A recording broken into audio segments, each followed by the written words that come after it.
When he succeeded to become head of the Genjo left branch in 1583, Nurhaci was just 24 years old.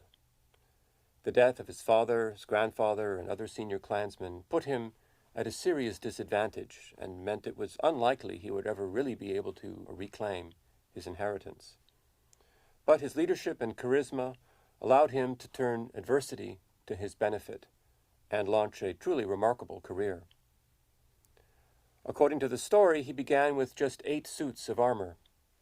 But within 5 years, he was strong enough and rich enough that he was able to build his own small walled city, walled with earth and wood, not with stone, but still a walled city.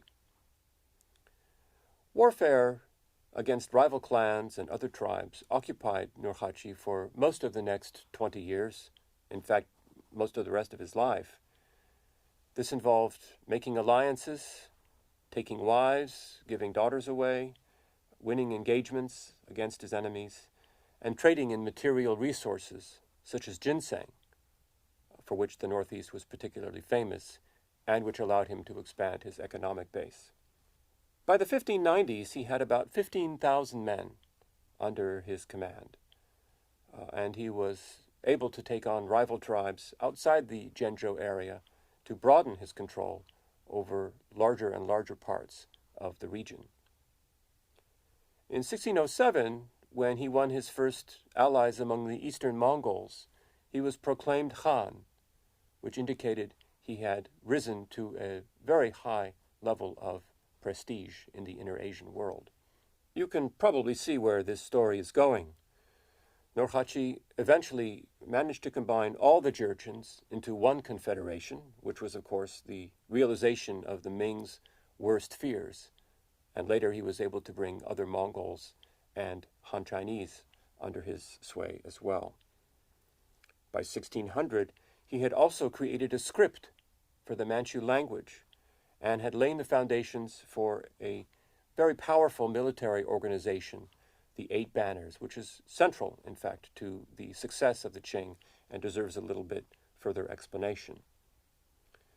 The 8 Banners were distinguished by color, primarily, yellow, white, red, and blue, some with borders, some without.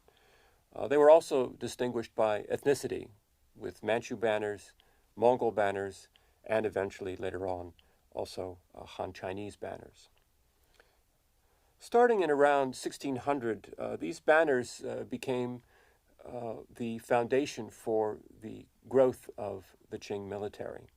They took their form from the hunting companies that the Manchus originally used when they would go out hunting, but these were temporary. Gradually they became permanent, and these companies, which were called arrows, were organized into larger units, and the largest of these units was called a banner. Each banner was under the control either of the Khan or one of his relatives or some very powerful noble, and they functioned more or less in a feudalistic fashion. After the foundation of the Qing, that is to say, after it asserted control over China in 1644, the 8 Banners continued to function as a kind of military caste. Not only did it include the warriors who were fighting for the dynasty, but all of their family members and household members as well, young and old, male and female alike. And the 8 Banner institution survived, in fact, all the way until 1924. Well, the banners were one aspect of institutional growth that were very important at this time of the Qing. But Nurhaci remained a loyal subject of the Ming all the way up until the 16 teens. He made 3 visits to Beijing that we know of, but in 1616 he rejected his status as a Ming subject and openly declared his own imperial ambitions. He declared the establishment of the latter Jin state, again patterning himself directly after the first Jurchens, and he issued in 1618 7 grievances against the Ming, justifying why he was going to take up arms against them. And among those reasons was the fact that the Ming had killed his father and grandfather. At this point, again, we're talking about 1618, 1619, Nurhaci commanded a force of about 100,000 men. So this is a fairly substantial army. And in 1619, at a place called Sarhu, He engaged the Ming army in a major battle, which he won. And at that point, the fortunes of the Jin state under Nurhaci began to improve quite rapidly.